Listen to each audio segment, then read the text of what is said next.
बोल महाप्रभु जगन्नाथ स्वामी की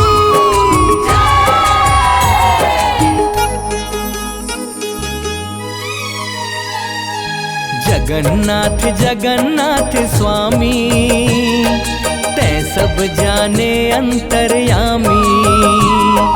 जगन्नाथ जगन्नाथ स्वामी तै सब जाने अंतर्यामी।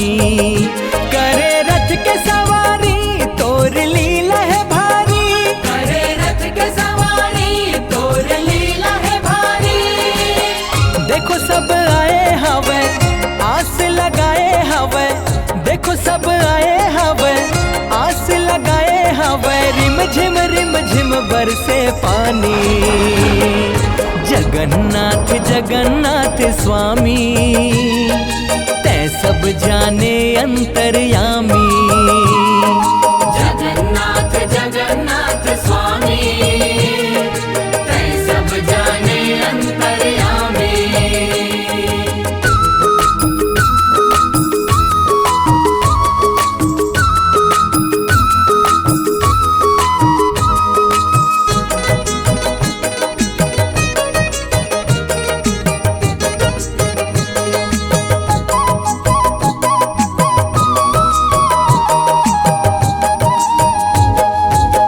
जग के पालन करता निकले हैं मंदिर ले। दर्शन के प्यास जागे देखो आरुग तिरले।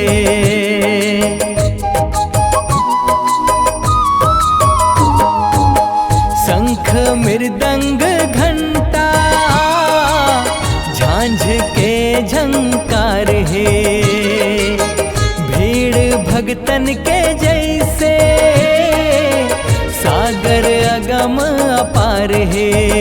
छाए है भक्ति रंग मन में भाव है मलंग। छाए है भक्ति रंग मन में भाव है मलंग। कोनो कर जोर खड़े अखिले आंसू झरे, कोनो कर जोर खड़े अखिले आंसू झरे। दीन बंधु नयन पथगामी। जगन्नाथ जगन्नाथ स्वामी तै सब जाने अंतर्यामी। जगन्नाथ जगन्नाथ स्वामी तै सब जाने अंतर्यामी।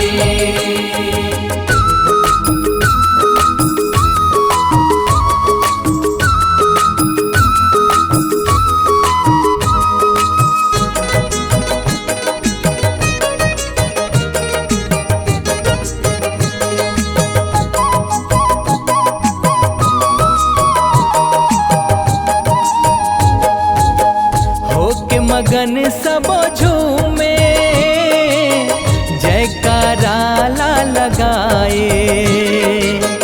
रथला तीर के भगत मन भवले पार हो जाए।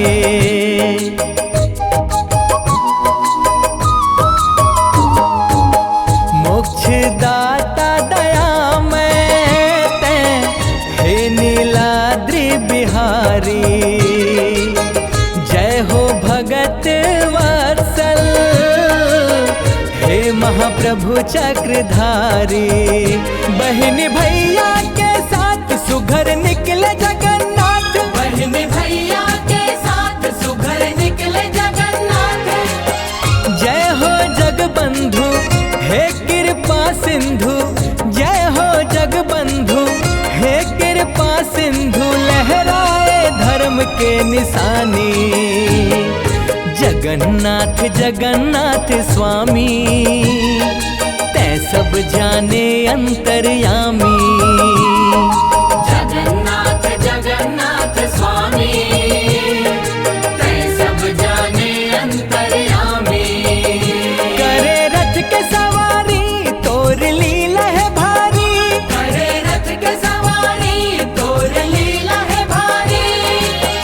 देखो सब आए हवे आस लगाए हवे, देखो सब आए हवे आस लगाए हवे, रिम झिम बरसे पानी।